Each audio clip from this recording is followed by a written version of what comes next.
get the overall. Yeah, you can take some shots, I mean, all 360 if you want. I mean, A little bit closer and be able to get better. Okay. Welcome to the old library in Southwick.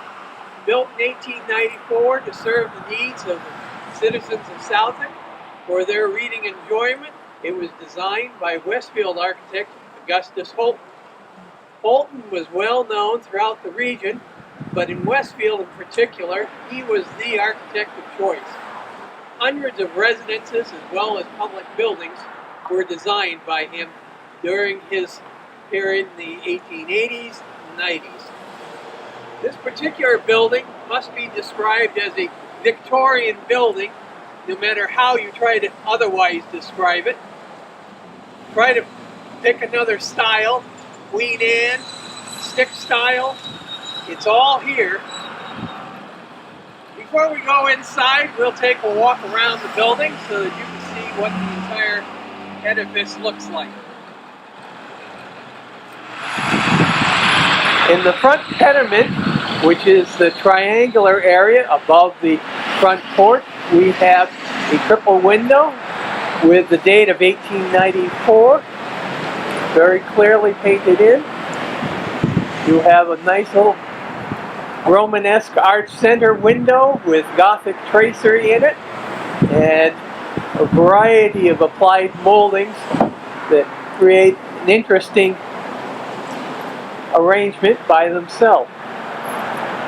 If you go down to the left and right of the center doorway or porch, you'll see the windows, which are 1/1 with transoms that have stained glass windows in them, which are very nicely and personally done, and we'll look at them when we're inside more.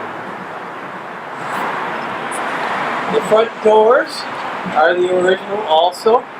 They're made of oak, and they consist of 4 panels with a central perennial glass or glazing with beveled edges, and they date from when it was first constructed.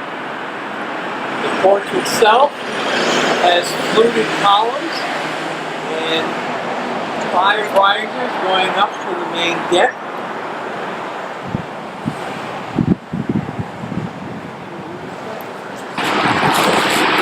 The side windows also consist of 1/1 glazing, along with transoms that are stained glass. These particular ones are done in a floral or geometric pattern. Above that, at the merging of the roof and the sidewall, is a beautiful frieze with carving in it in a serpentine pattern. Beneath the windows is trim, horizontal trim and moldings that suggest a stick-style Victorian accent, and it's on a raised foundation of brick atop of a rough stone, probably brownstone course that's just above grade.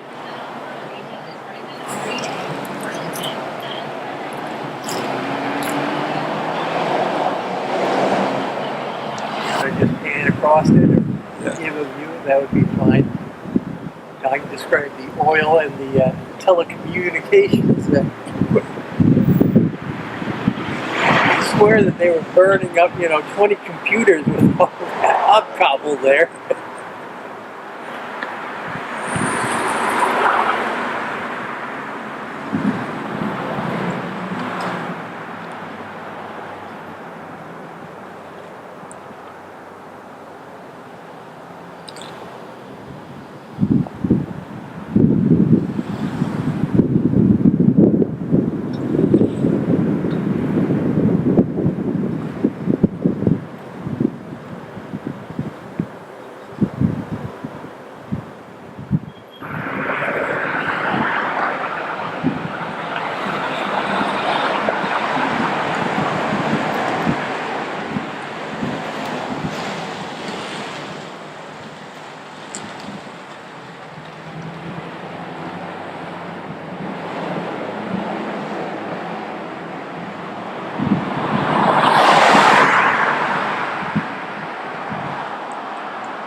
We're now inside the old library. Looking in the left front corner, you'll see built-in bookcases that have been there since day one. They appear to be made out of ash, which is an unusual wood these days. It's used for almost any interior woodwork. As you look around at hip height or lower, you see wainscot and chair rail, also done in the matching ash. And at one point in time, looking around to the right, you'll see that there was a niche that probably is where the original librarians served the public. Looking up at the ceiling at this point in time, you can see that the period beadboard ceiling is still intact. And if you look at where the ceiling and wall come together on the sides, we still have the period very bold cornice molding intact. What feature most people spot right off the bat, though, are the stained glass transoms that are in each of the exterior front windows. This window right here is like several others on the south side and also in the rear. Again, it's in a floral and geometric pattern. However, if you come over to the front two windows, we have personal windows to different members of the community.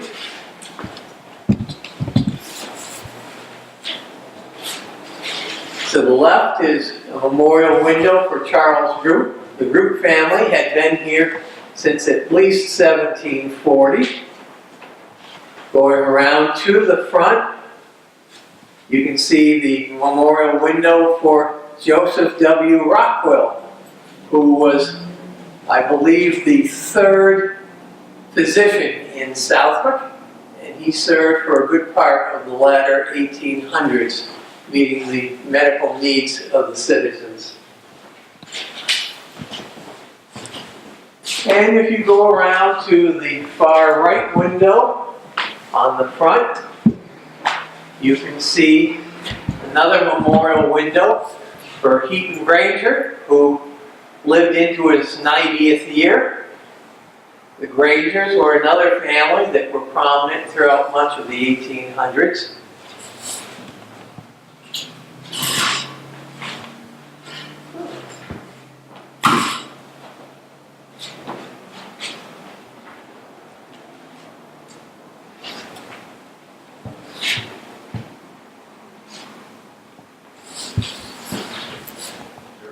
Sure. The stairway was punched through in the 1970s when the library was cramped for space, and they did renovation in the cellar to allow it to be used as a children's and life and meeting area.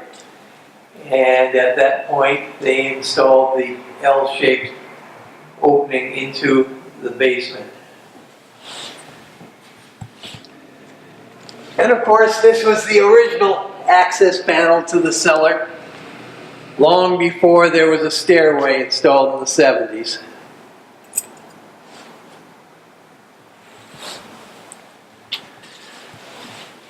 Yeah, for some years, this was being used for town offices.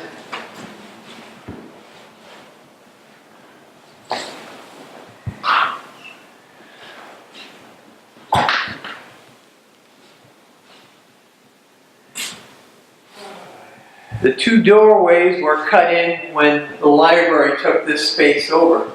So I believe that this was a separate area from the library for many, many years.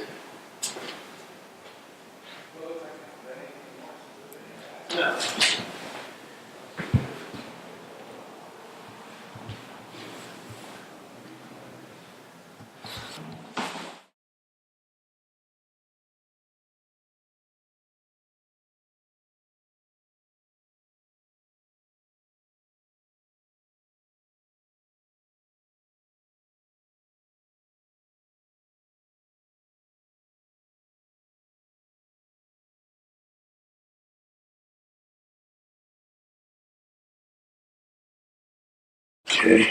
There isn't much that can be added for this. It is what it is. Bookshelves down here, ready to use? Yeah. No, other than we just started destroying one of them. Is there a rear exit over there? Is it, Yep. This is the door. No outside egress though. no outside egress? Well, bulkhead in the back. Is there a bulkhead? Yeah. Okay, there is outside egress then.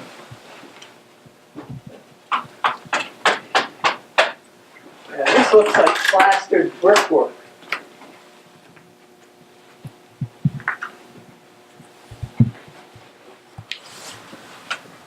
This is the furnace. Furnace room.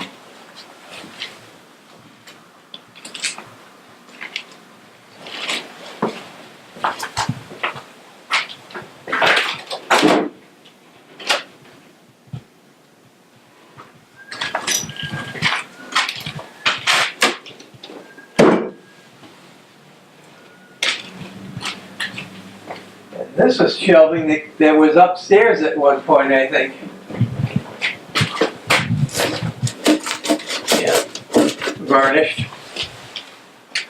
Yeah, this was upstairs. Really? Yeah.